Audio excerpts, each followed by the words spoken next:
Nilikuwa naomba niulize kwamba tauhidi imegawanyika katika sehemu kuu ngapi na maelezo yake mwanzo aya A, B na C yakoje? Tauhidi maana yake ni upekee wa Mwenyezi Mungu Azza wa Jalla. Yaani upekee kwenye jambo hili, hashirikiani na mtu yote. Ule upekee wake ni kwenye mambo mengi, lakini ukiyaweka kwenye mafungu ni mafungu matatu. Kuna vitu vinaitwa ibada ambavyo ni matendo ya waja. Hayo matendo ya ibada ya waja, Allah ni yuko peke yake. Huwezi kusema kwamba na mtume naye anapata share japo kidogo, au Jibrili anapata share katika ibada za Allah japo kidogo. Kwa hivyo Allah yu pekee namba moja kwenye ibada zote. Kwa hivyo hili ni fungu la kwanza la upekee, ambapo Kiarabu nasema la tauhidi. Fungu la pili, Allah subhanahu wa ta'ala ni wa pekee katika matendo yake. Yaani Allah ana matendo ya pekee, ikiwa tendo la kusamehe waja, kufuta makosa. Anayefuta makosa ni peke yake, ni wa pekee katika kuadhibu kwake, ni wa pekee katika kurehemu kwake, ni wa pekee kwenye kuteremsha mvua, ni wa pekee kwenye kumpa mtu mamlaka, ni wa pekee kwenye kumnyang'anya mtu mamlaka, ni wa pekee kwenye kumnyanyua mtu akawa na jina, ni wa pekee kwenye kumtweza mtu akawa ni dhalili, ni wa pekee kwenye kukadiria umri wa waja, ni wa pekee kwenye kuweka sababu za kufa waja, ni wa pekee kwenye kuweka sheria kwamba hili ni ibada, hili ni ibada. Hakuna mtu atakuja aongeze na lingine aseme na hili na hili nalo ni ibada.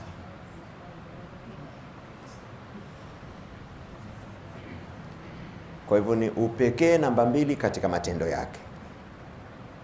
Wale wanaosemaga hakuna vigawanyo vya tauhidi, hakuna uelewa. Kwa sababu gani?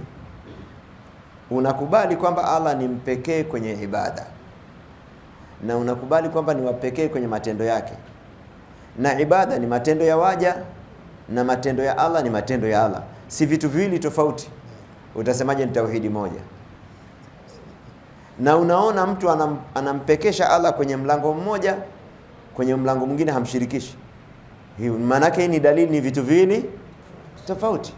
Namba mbili tayari tunayo. Namba tatu, upekee katika sifa zake.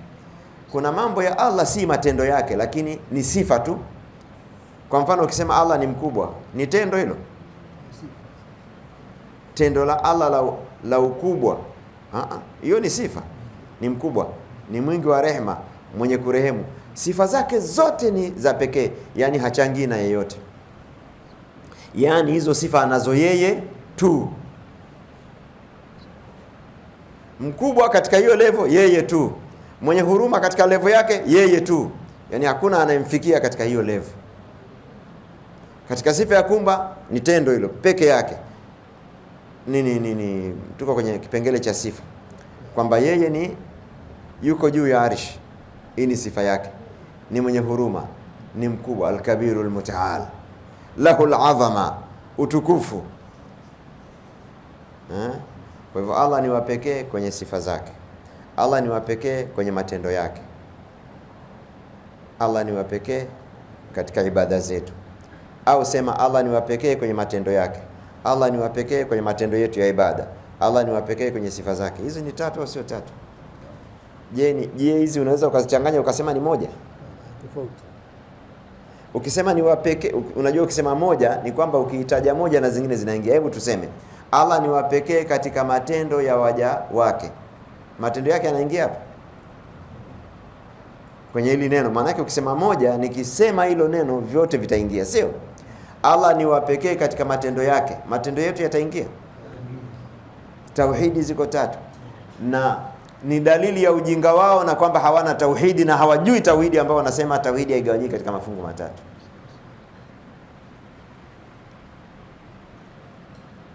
Hata Allah amesema kuna watu ni waumini na ni washirikina. Waumini, muumini kwenye jambo hilo lo moja hawezi kuwa ni mshirikina. Yani hapa hapawezi kuwa ni usiku na hapa ni mchana, haiwezekani. Huwezi kusema joto baridi, haiwezekani. Kwa hivyo ni muumini kwenye sehemu moja, ni mushriki kwenye sehemu nyingine. Muumini kwamba Mungu yupo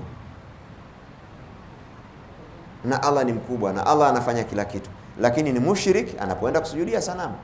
Na hizi ni anga mbili tofauti. Ni mu'min katika matendo ya Allah, ni mushriki katika matendo ya ibada, anamshirikisha Allah. Hizi ni tauhidi tofauti, Sheikh, ambazo zote zinatengeneza. Kwa hivyo tunasema hivi ni vigawanyo vya tauhidi. Tauhidi ni moja, lakini ina vipengele vitatu. Yani vyote vinatengeneza imani moja ya nini? Ya tauhidi. Naam. Assalamu alaykum wa rahmatullahi wa barakatuh. Shali, afwan, kwanza nataka nitoe maelezo kidogo, afu nitauliza swali ambayo hayo maelezo hayapo katika swali husika. Katika swali ambalo ameuliza ndugu yangu hapa, katika ujahili wa hao ambao wanaosema kwamba Allah aitauhidi hazikuganyika mafungu matatu, huwa wanasema kwamba ni kama vile itakuwa Uislamu tumefanana na Wakristo, kwamba Mungu Baba, Mungu Mwana, Roho Mtakatifu. Huo ndio ujinga wao. Nadhani hilo katika tafsiri ambalo nimeamua kuisifsari kidogo, lakini pia miongoni mwa swali ambayo tukaniulize kabla haujaendelea kwenye swali. Ndio Hii kusema kwamba kugawanya tauhidi mafungu matatu ni kujifananisha na manaswara waliomgawa Mwenyezi Mungu, Mungu Baba, Mwana na Roho Mtakatifu. Ni kama vile tu mtu anaona ametukanwa na yeye akaamua atukane. Akutukana ya kuchagulia tu. Wala hayo maneno hayanyoki.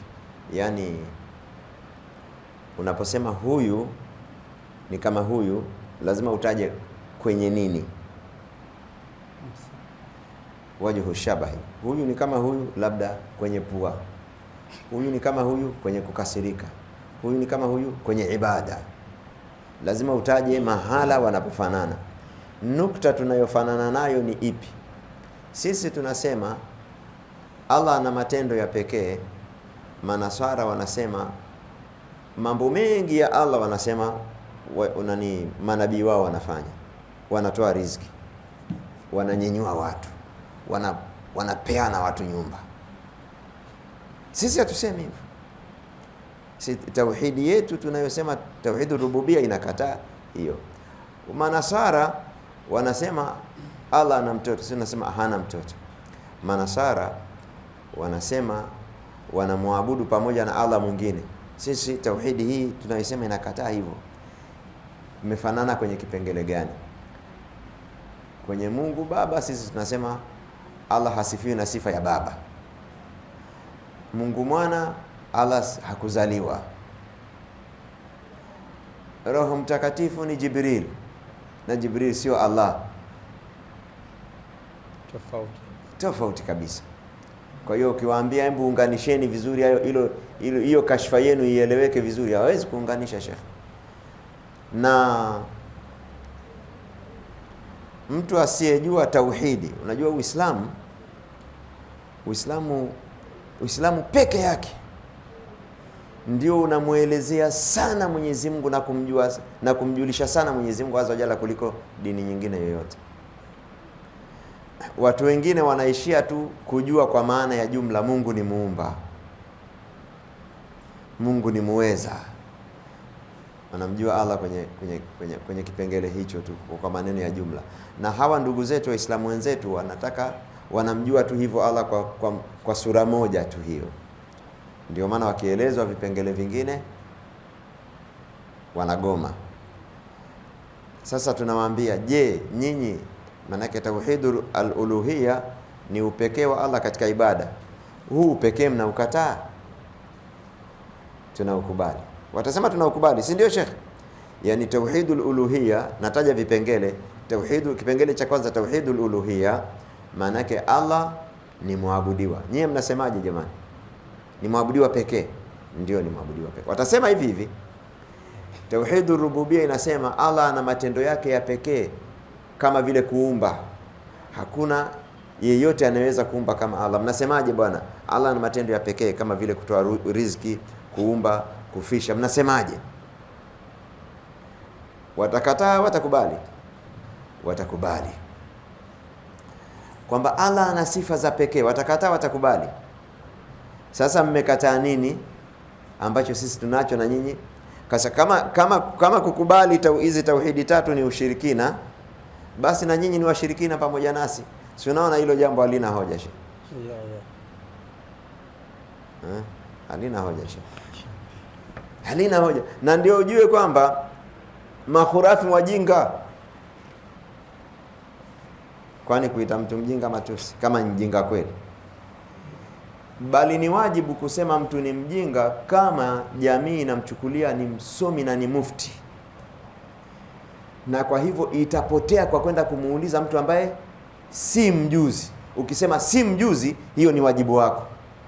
Kama vile mtu mmoja tapeli ametengeneza hospitali, anajiita daktari, anawapa watu madawa bila ya utaalamu, sio? Ni wajibu wahusika katika jamii waseme kwamba huyu si daktari, au wanyamaze. Ni wajibu waseme ili wawakoe watu wengine. Makhurafi wajinga. Makhurafi hawajui tauhidi. Unaweza ukakuta mtu anaitwa allama. Unaona hili neno allama, hiyo ni zaidi ya profesa katika mustalaha za dini. Ukisema allama ni zaidi ya profesa, yani ni msomi, amevuka hizo. Unajua profesa ametakhasus kwenye kitu kimoja. Ukisema allama, ukimpeleka fani hii yupo, ukimpeleka fani hii ni profesa, ukimpeleka fani hii ni profesa, fani zote karibia, ndio anaitwa nani? Allama. Na anajua katika level ya juu ndio anaitwa allama. Sasa unasikia mtu anaitwa allama, alafu anakuja kunakishi masala haya, eti anakataa vigawanyo vya tauhidi na anajiita allama. Allama gani?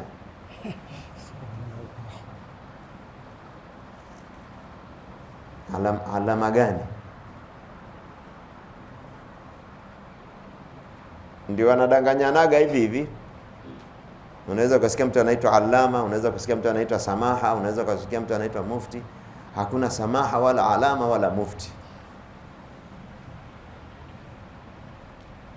Kule Zimbabwe kuna level mtu akisoma anaitwa mufti, yani ni mtu anaweza kutoa fatwa. Na unaweza kuta mtu amesoma ana elimu kama ya thanawi tu, alafu anaitwa mufti. Mufti jina tu bila musamma, jina bila mwenye jina. Kwa hivyo mtu anayekuja kukataa vigawanyo vya tauhidi, tunamwambia, tunamtajia kimoja kimoja, wewe unakubali? Ukubali. Vyote atasema anakubali. Akisema hakubali, anakuwa kafiri. Kama yeye hakubali kwamba Allah ana matendo ya pekee, atakuwa kafiri. Kama hakubali kwamba Allah ana sifa za pekee, atakuwa kafiri. Kama hakubali kwamba Allah ni mwabudiwa pekee, atakuwa kafiri na atakuwa mushriki. Hili nalo jambo la mjadala, Sheikh. Naam Sheikh. Samahani kidogo kabla ya swali. Katika madarisi zetu kuna mtoto mmoja alipewa kama somo. Swala la nini shekhe? Yeah. Ili la wewe umesema hivi na mimi nasema hivi. Sasa hii sio hoja za dini. Yeah. Samahani, narudi nyuma kidogo. Yeah. Nyinyi mnakataa maulidi, mnasema ni bid'a. Na nyewe naye mna bid'a ya mashindano. Are you serious? Je, kweli unaamini wewe kwamba mashindano ni bid'a? Anayafanya, kwa hivyo haamini kama ni bid'a. Kwa hivyo usiniambie wewe unafanya bid'a, jambo ambalo wewe mwenyewe hujaliita nini? Bid'a. Nyewe mnasema hamtaki bid'a, mbona mmeandika msahafu? Are you serious kwamba msahafu ni bid'a? Hayuko serious. Kwa unatoaje hoja ambayo wewe huiamini? Kwa hiyo kama huamini mashindano ni bid'a, kwa hivyo sijafanya bid'a. Kama huamini kuandika msahafu ni bid'a, kwa hiyo sisi hatuna bid'a. Bora wangesema hivi, nyinyi mmetuambia sina bid'a kaza, na nyinyi mna jambo sisi tunaamini kabisa ni bid'a. Sisi hatuna jambo hata moja ambalo wao wanaamini kwamba ni nini? Ni bid'a. Kwa hiyo wewe unarudisha tu mawe tu kiholela tu. Unarusha tu mawe kiholela kizani, hata kama limpate asiyestahiki, ili mradi tu umerusha jiwe basi. Hamna hoja. Tangi hapo nyinyi bwana hamna kitu kinachoitwa bid'a kwenu. Unasemaje kwamba na nyinyi bwana mnafanya bid'a? Wewe unaamini kwamba kuna jambo ni bid'a? Hebu mimi nikuulizeni leo, nitajieni watu wa bid'a, kuna jambo moja wamesema hili ni bid'a, nitajieni. Manake sisi tunasema hili bid'a, wanasema sio. Hili bid'a sio.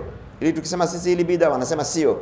Haya, nyie tutajieni mambo ambayo ni bid'a ili tuyaingize kwenye hadithi zilizotaja bid'a. Au hadithi zimezungumza hamna bid'a hata moja, lakini zimezungumza tu mpaka kiyama hakuna bid'a.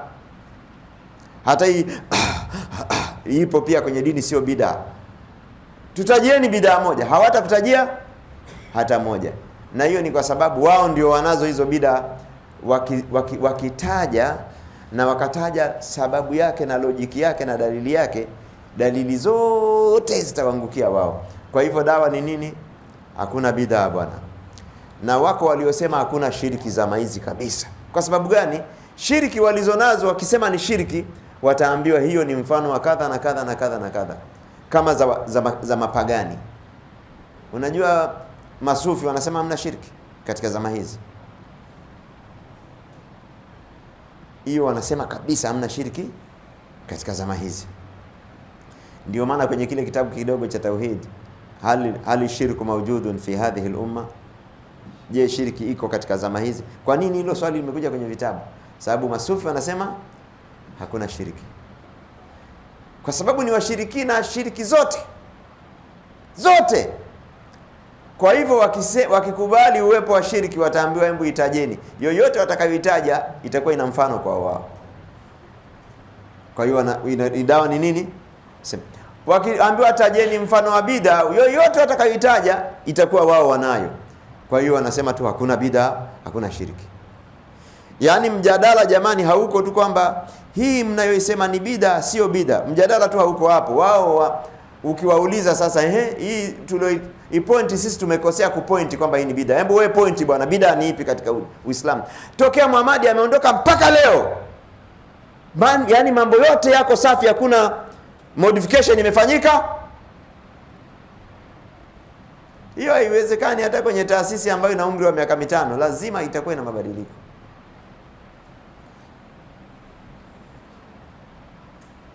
Naam Sheikh. Naomba niingie kwenye swali moja kwa moja.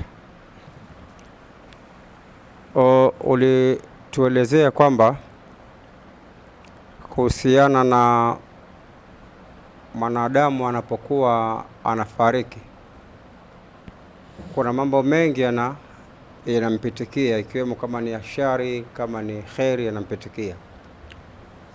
Lakini kabla sijajenga swali, jamii ilivyo, kila anayewaza jambo la kufa anahisi kwamba yeye atakaa sana kwa muda mrefu, kwa sababu anaangalia umma ulioko duniani kwamba mpaka huu umma uje umalizike, hiyo kiyama itakuwa ni lini. Kwa nataka utuelezee kwa faida ya wengine kwamba ikiwa kesho leo ni Alhamisi, kwa kesho ni Ijumaa ndiyo kiyama, tuelekeze sasa kwamba je, Allah anawamalizaji anawamalizaji hawa waja wake katika mfumo huu wa mmoja mmoja mpaka kiyama kesho Ijumaa kiwe kimesimama. Utakuwa umeelewa vizuri? Naelewa. Ndugu yetu anauliza, hiki kiyama kinachosemwa kitakujaje na ilhali watu ni wengi na wanakufa mmoja mmoja, wanakufa wanazaliwa na wanaobakia ni wengi.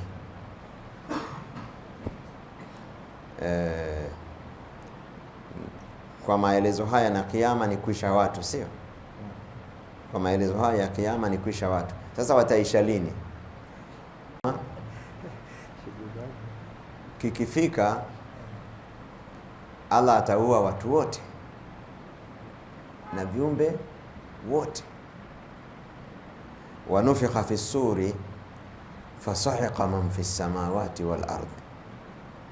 Akipuliza Israfil, yule malaika ambaye amepewa lile pulizo la kupuliza, sio pulizo kwa maana lile linalojaa, yani kitu cha kupuliza kama pembe, sio? Inaitwa buq au qarn, wa sahibu alqarni qad iltaqamahu. Kuna vile vibuyu vinatoa kama nani hivi, mkono mrefu hivi, ndani pako wazi, sio? Ukikata ile, ukitoboa, ukipuliza inatoa sauti. Au pembe ili ukitoboa sehemu fulani ukipuliza inatoa sauti. Yani ile alqarni asuri limefananishwa na sura hiyo ambalo atapuliza Israfil. Atapuliza Israfil mipulizo miwili, wengine wamesema mitatu. Mpulizo wa kwanza watu wote watakufa. Kwa hivyo hii habari ya kufa mmoja mmoja hakuna tena. Kiama kikifika watu wote watakufa. Kwa nini kiama kisifike tu wakawa ni wazima waingie tu kwenye mahesabu? Kullu nafsin dha'iqatul maut, kila nafsi itaonja mauti. Kwa hivyo lazima ipulizwe alafu wafe wote.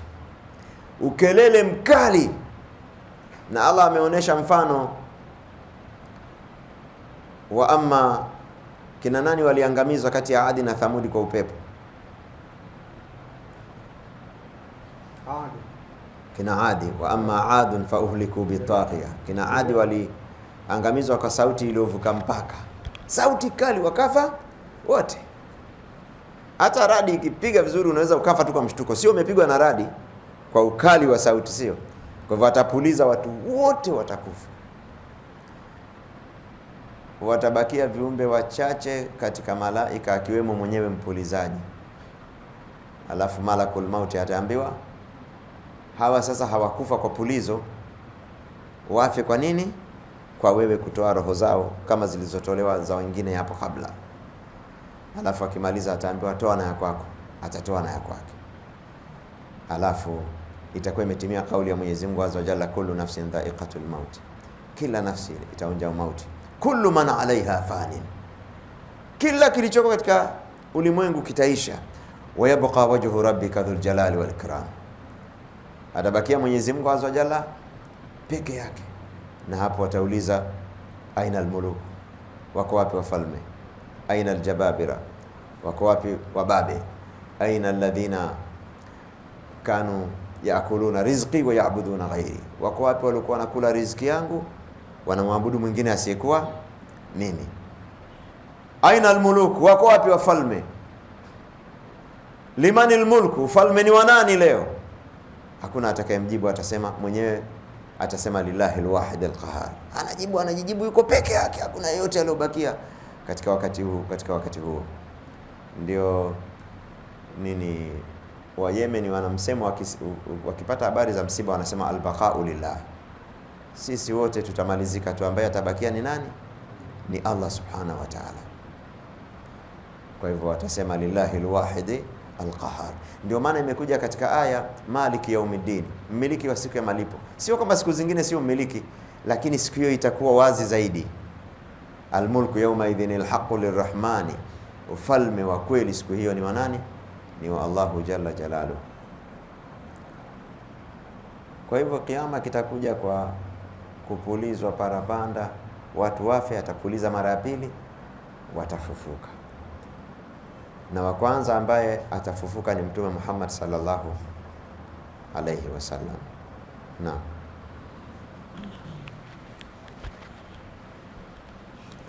Assalamu alaykum wa rahmatullahi wa barakatuh. Asalamu alaykum wa rahmatullahi wa barakatuh. Shapo katika swali ambalo kaizwa shehe wangu hapa, na kuna kijiswali kimeingia hapo kabla sijaenda katika maswali yangu, kwamba wasema atapuliza mara ya pili atafufuka. Kwa hiyo atapuliza nani wakati huo? Wakati anayepuliza naye atakuwa kaisha kufa. Allah atamhuisha alafu atapuliza. Kwa hiyo itakuwa hapo ulisema wa kwanza kufuka ni nani Muhammad.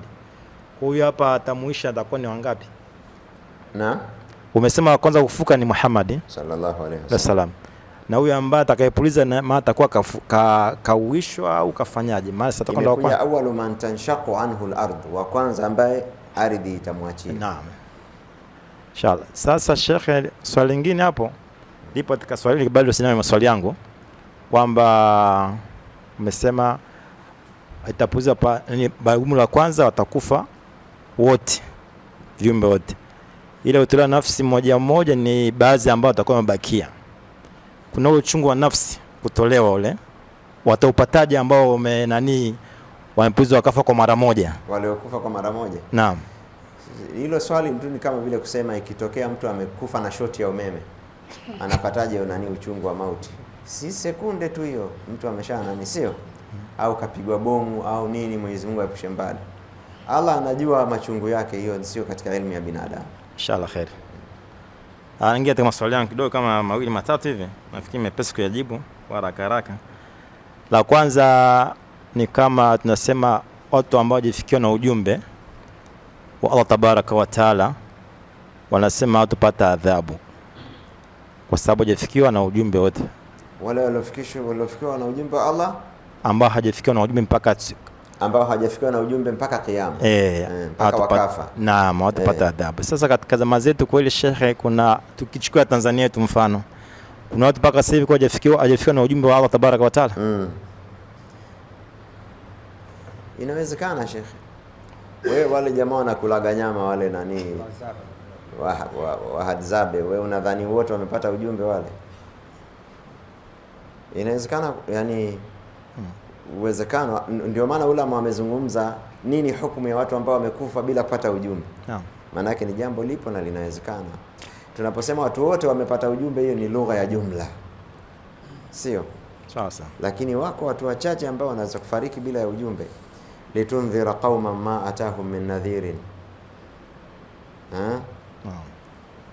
Mtume sallallahu alaihi wasallam aliambiwa unawaonya watu ambao hawakujiliwa na mjumbe. Litundhira qauman ma undhira abauhum. Wewe umewaonya ambao hawajajiwa na ujumbe, lakini umewaonya, na unawaonya watu ambao baba zao hawakuonywa pia. Ni wale watu wanaitwa ahlul fatra, kwa te sio kwa toe.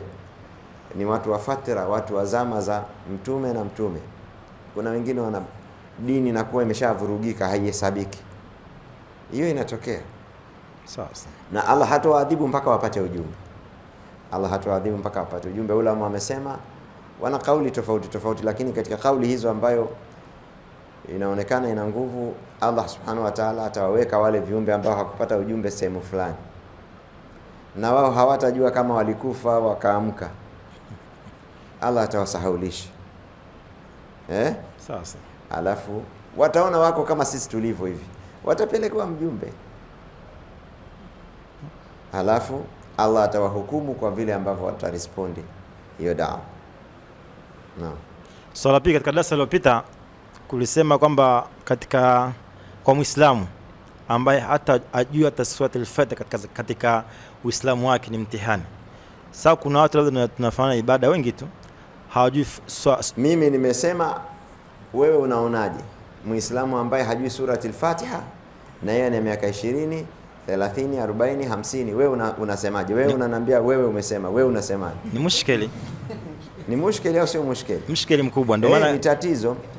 Mbona umejua mambo mengine mengi tu unayajua, inakuwaje hujui surati al-Fatiha? Kuna binti mmoja alisilimu, mtoto wa rafiki yangu, tumemsilimisha. Ikapita muda mfupi, rafiki yangu akanitumia klipu ya binti yake anasoma Qur'ani fasaha kweli, na amehifadhi baadhi ya vipande. Alafu amesoma tu online, hajakutana na mwalimu hata mara moja, na anasoma mara 2 tu kwa wiki. Hakuna udhuru. Sasa hivi mpaka simu zinafundisha. Kama mtu hajui kusoma, na ni kibri kama wewe ni hujui kusoma Qur'ani. Unaona labda wanaosoma Qur'ani watoto wadogo tu, watoto wa madrasa, wewe ni mtu mzima. Mimi kusema kweli nawapongeza. Ujue watu wote sio wabaya. Kuna watu Hata shekhe hapa anasomesha mtu mzima pale nani msikitini kwetu Mabatini. Yule jamaa anakuja anasoma peke yake, si unamuona shekhe? Anakuja na gari yake anapaki, anasomeshwa na huyu kijana ni mdogo sana huyu hata sio jenzi huyu. Majenzi wanasema wanaishia mwaka 2016. Hawa waliozaliwa hapa wana jina lingine sijui wanawahitaji. Anasomeshwa na huyu ambaye ni mdogo wake kina jenzi na yeye ni mtu mzima. Yule bwana anakuja pale, anapaki gari lake, anasomeshwa saa 4 peke yake, anakaririshwa, anakosea, anarudishwa, anaondoka. Baada ya siku ngapi utamsikia anajua kusoma Qur'ani. Mwenye kujitahidi hupata, sio? Mwenye kujitahidi hupata. Kwa hiyo ni aibu, ndio. Hatuwezi kukwepa kusema hili neno kwamba unajua mwanadamu shekhe, katika vitu vinavyomsumbua ni ukubwa anaojivisha. Allah anasema fi sudurihim illa kibrun ma hum bibalighi. Ukubwa ambao wewe hauna ukubwa huo. Wewe ni mkubwa kwetu sisi. Kwa Mola wako una ukubwa gani? Mpaka uone kwamba mimi bwana kwa uzee wangu huu nitakuwaje nikasomeshwa na maustadhi ya watoto wadogo. Mimi bwana kwa uongozi wangu huu, na alhamdulillah mifano ipo. Kuna katika matajiri ambao wanasoma dini hawana ni kibri hicho, na katika watu wenye madaraka pia wako. Yule shekha alifanya juzi darasa, mimi nilikuwa sipo, nilienda kufanya muhadhara Dodoma. Abu Dharri ana darasa kwenye Zoom siku ya Jumapili, anasomesha wakuu wa wilaya, wakuu wa mikoa, wanasoma dini. Anasomesha mpaka usiku, inaanza sijui saa 2 mpaka saa 4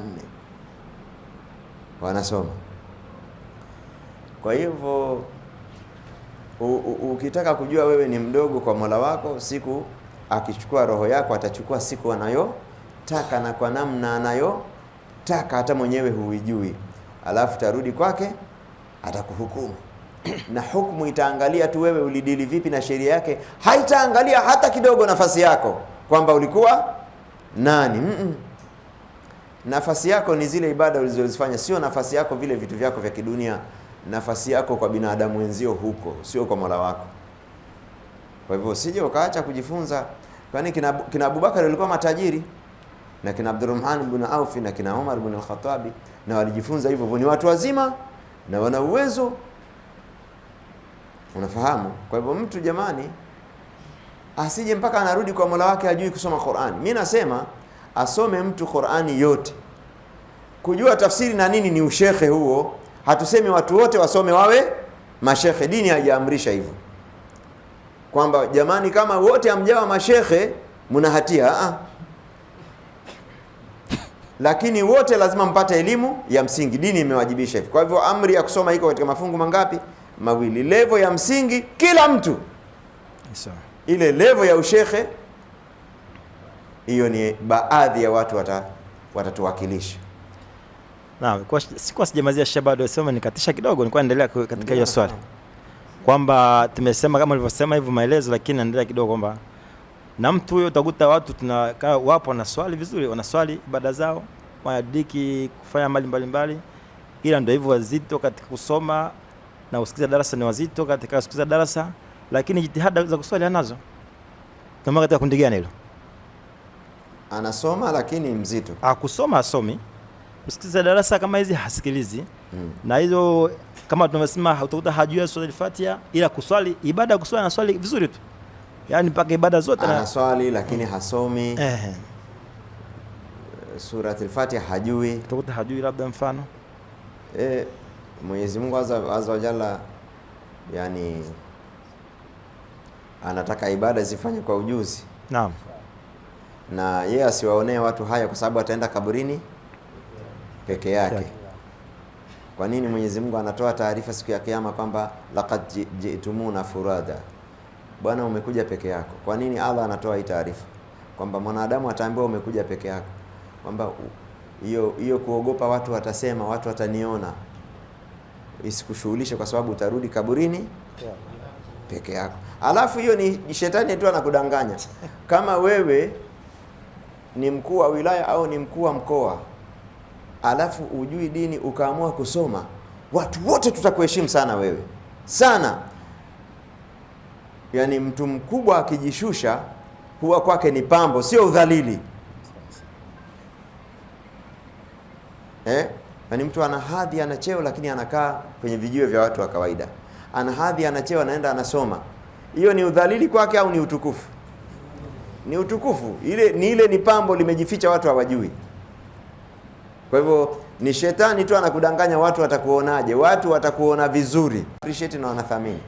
Lakini ibilisi anakudanganya ukiwa na kibri ndio unalinda hadhi yako. Hamna. Ukitakabari ndio unajishusha, unadharaulika. Ukinyenyekea, yani mtu wa kawaida ambaye si mkubwa kiuchumi, si mkubwa kimadaraka, akinyenyekea, unyenyekevu wake unachukuliwa tu ni kitu cha kawaida. Lakini mtu mkubwa akinyenyekea, inakuwa ni hadhi kubwa sana kwake. Inakuwa ni hadhi kubwa sana kwake. Kwa hivyo ibilisi tu anakudanganya nini, watu watakuonaje? Watoto wadogo wakienda kusoma madrasa, sisi tutaona ni kawaida tu, ni tukio la kawaida. Lakini tukiona mtu mzima anasoma, anahangaika, anajifunza, watu wote wanapiga saluti, wanakuwa wanapigia mfano, unamwona fulani kabisa. Shetani tu ndo anakudanganya kwamba hakuna mtu atakuona wewe ni dhalili. Hata watu wa dini nyingine wakiona wewe katika Uislamu wako unaenda kujifunza, unapiga magoti, unajishusha, watasema yule jamaa ni mnyenyekevu sana bwana. Sawa. Hamna mtu atakudhalilisha. Swali la mwisho katika swali langu. Alafu kujifunza sio lazima uende ujifunze mbele za watu. Unaweza ukamuita mwalimu akakusomesha tu nyumbani kwako. Mbona unamuita daktari kama kuna dharura ya kuvua nguo unavua? So wewe unasema si ananiona yeye tu. Nasomeshwa basi kwa mtindo huo pia, sema tu ujinga wangu atakayejua si huyu mwalimu wangu tu ndo ananijua mimi na kifefe au na nini. Si huyu mmoja tu.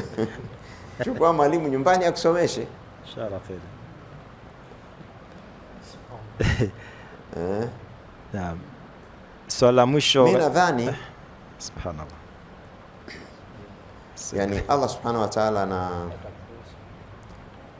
anazingatia katika ujira wake. Kama kuna mtu wakati anaenda kusoma anaweza akapata changamoto kwenye nafsi yake kwamba mimi watu watanionaje, alafu akajikaza, mimi naamini ana malipo ya ziada kwa Mwenyezi Mungu, hata ulipo kama watu wengine.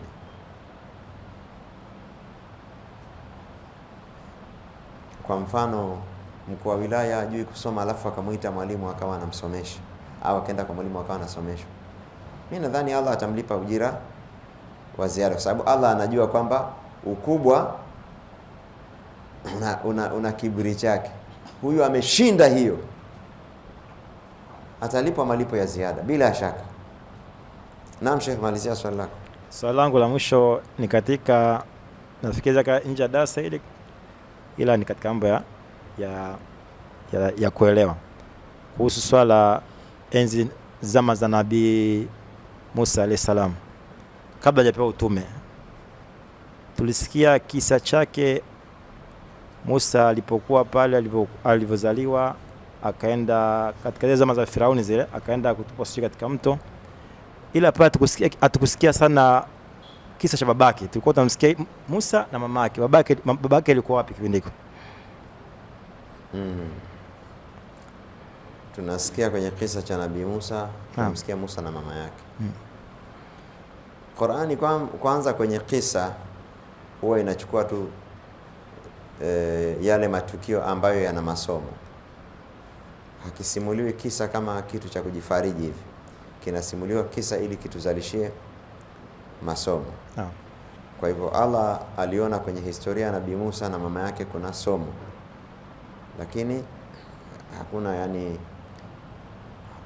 hakuona haja ya kumtaja baba yake. Na ndio maana hata katika hicho kisa pia hataji kila kisa, yani kila nukta ya maisha yake. Imetajwa nyumba yao ilikuwa ikoje? Hapana. Alikuwa na dada wangapi na kaka wangapi? Hapana. Mama yake alikuwa na umri gani? Hapana. Fimbo ya Nabii Musa ilikuwa ya mti gani? Alikuwa anavaa buti za aina gani?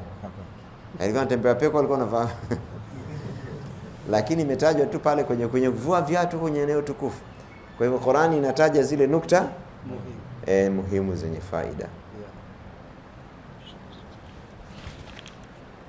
Naam Sheikh. Swali langu, kuna huyu Mkristo ambaye kazaliwa kwenye Ukristo na mpaka kafariki, yeye ni mtu tu kwenda kanisani, lakini pengine tunapishana naye sisi tukienda msikitini, ila ndio hivyo kafa kwenye Ukristo. Hajajiwa na mtu wa kumuonya kwamba bwana, Uislamu ndio dini ya haki. Sasa huyu naye yani yeye hajasilimu. Hajasilimu na anaendelea kwenda kwenye nyumba yake ya ibada. Yani hajapata mtu wa kumuonya. Hajapata mtu. Yuko umumu. Tuko naye tunapishana naye, lakini hajapata muonyaji. Ni ngumu kwa mtu ambaye yuko umumu hajapata ujumbe. Yaani ujumbe Allah anaupeleka kwa njia nyingi sana. Sisi hapa tunaongea, hizi speaker ziko nje hizi.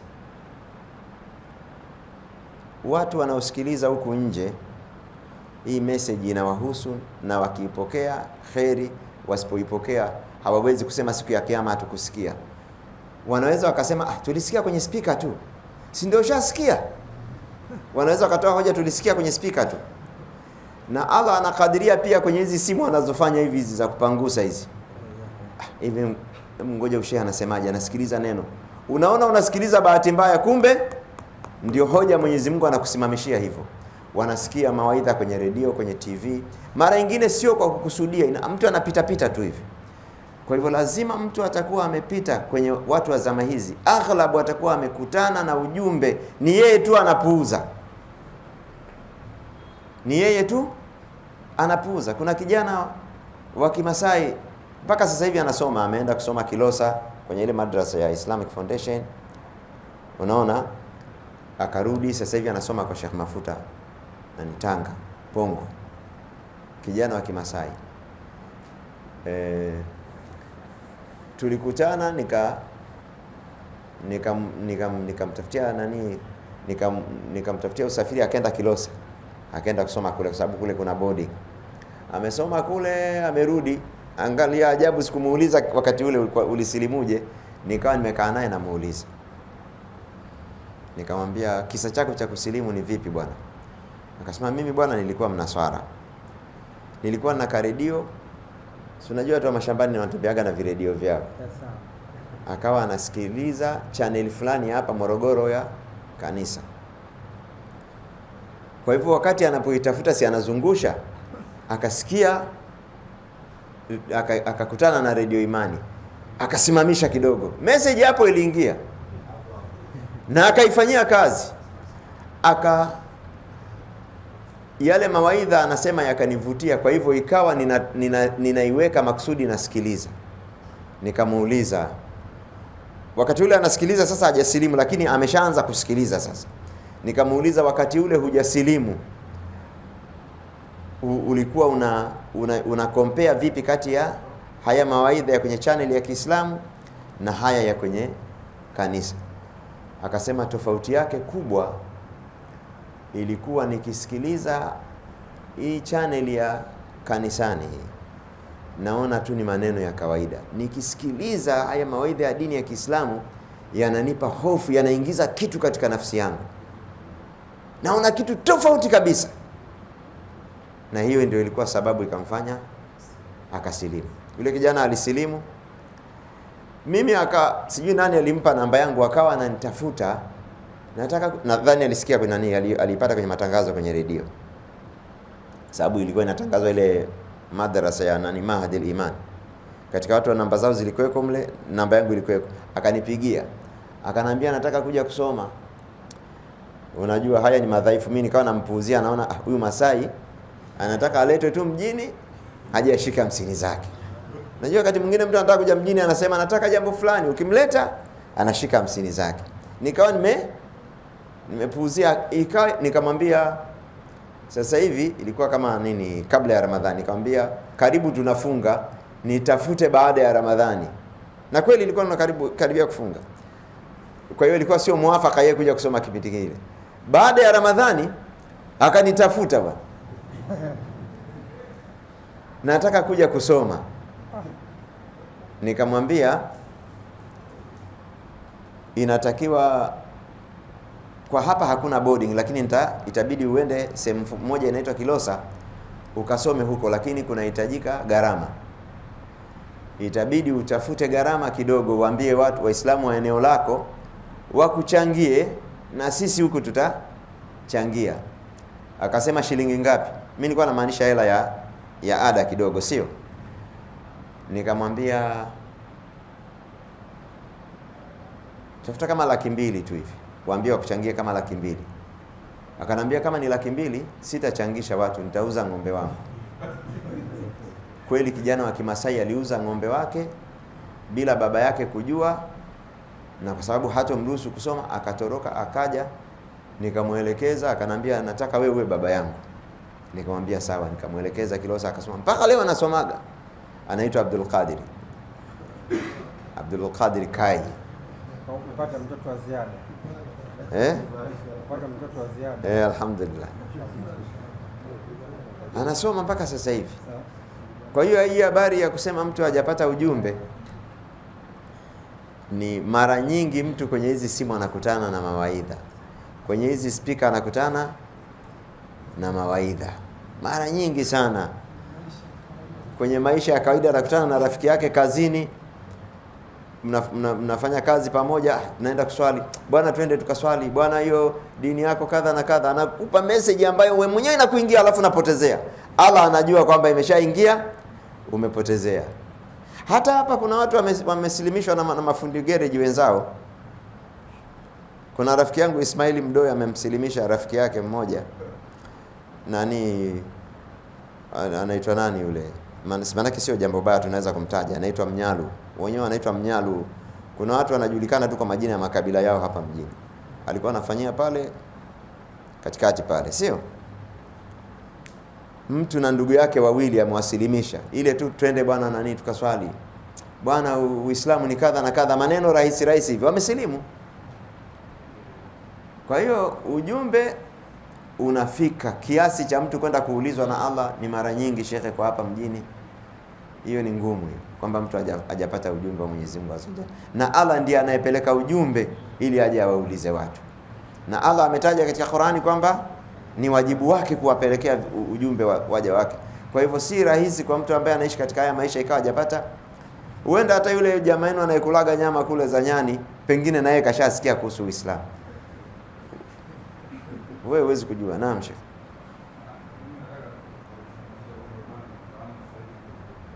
Naam, unamfahamu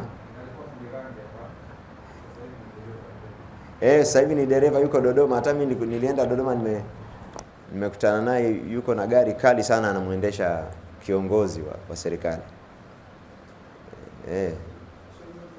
Maeneo gani kwenye swala mtu ananyanyua mkono? Ni kwenye kunuti tu, kwenye sala ya, kama kuna kunuti. Kunuti inaweza kuwepo katika sala ya faradhi kama kuna sababu, kwa sababu katika sala ya faradhi hakuna kunuti kama hakuna sababu. Sababu zenyewe zinakuwa ni matatizo, sio ya mtu mmoja mmoja. Maana watu wanasemaga sisi wote tuna matatizo kila siku, kwa hiyo nataka afanye kunuti. Na wakati wa Mtume hivyo hivyo watu wote walikuwa na matatizo na hawakufanya kunuti. Kwa hivyo lazima ufanye kunuti kwenye maeneo yale tu ambayo Mtume sallallahu alaihi wasallam alifanya kunuti, iwe ni kwa majanga yanayowahusu watu wengi, tatizo la kijamii. Alafu hilo tatizo la kijamii liwe linatokana na mikono ya binadamu, sio tatizo la kijamii kama corona, maradhi ya mlipuko. Iwe ni tatizo la kijamii lakini lina mkono wa binadamu moja kwa moja. Maana yake maradhi ya maambukizi yanaweza kuwa na mkono wa binadamu lakini si moja kwa moja. Mkono wa binadamu kwamba watu hawakuwa ni wasafi wakapata kipindupindu, ili sio mkono wa binadamu moja kwa moja. Mkono wa binadamu mtu anaua wenzake, anawekea sumu, nini, anavamia watu, vitu kama hivi. Kwa sababu wakati wa Mtume sallallahu alaihi wasallam alipata maradhi ya taun, au wakati wa Umar hawakufanya kunuti. Maana kilikuwepo swali, mbona wakati wa corona hatukufanya kunuti? Tunafanya kunuti kwenye matatizo ya kudhulumiwa na binadamu. Nafahamu kwenye sala ya faradhi, kwenye swala zote. Lakini swala ambayo ina kuomba dua wakati wowote ni sala ya sunna ya witri. kama hii ya Ramadhani, na nje ya Ramadhani witri na nini ina dua. Maeneo mengine hakuna maeneo ya kunyanyua mkono uombe dua, kama watu wengine wakisema sami Allahu liman hamida. Hakuna sami Allahu liman hamida ukafanya hivi, sijui nani aliwaambiaga. Kuna sami Allahu liman hamida, unanyosha mikono inaelekea kibla, sami Allahu liman hamida. Hii habari ya kutaka kutekeleza ibada bila ya kusoma, na wagumu, hata kama akimuona shekhe anafanya hivi, yeye kashashikaga hivi, hatoki. Umeshika wapi? Uliona wapi? Kwa hiyo hakuna sehemu ya kunyanyua mikono kwenye swala isipokuwa kwenye kunuti. Naam shekhe. Nje ya swala, sehemu zote kwenye dua ni mahala pa kuinua mkono. Sio lazima uinue mkono kwenye dua. Unaweza kusema rabbana atina fid dunya hasana bila kunyanyua mikono. Lakini ni sunna kunyanyua mikono nje ya nini? Ya swala. Eneo lolote lile. Na kwenye hutuba ya Ijumaa pia hakuna kunyanyua mikono. Hata ukiomba dua unafanya tu kidole hivi. Ila kwenye sala ya mvua wakati wa hutuba unanyanyua mikono mpaka unanyanyua kabisa juu. Angalia utaratibu wa dini, kila kitu kinafanywa kama ilivyo. Aliponyanyua mkono Mtume tunanyanyua, ambapo hakunyanyua hatunyanyui. Hii ni adabu na unyenyekevu katika kufuata sheria. Kama vile mwanajeshi akiwaambiwa mbele hatua 3 songa, anasonga 3 tu, aongezi ya 4. Sio akiambiwa kulia azigeuka, anageuka kulia tu, hageuki kushoto. Na muumini ni mfano wake katika nini? Katika utifu wa ibada, anafanya kile kilichofanywa basi.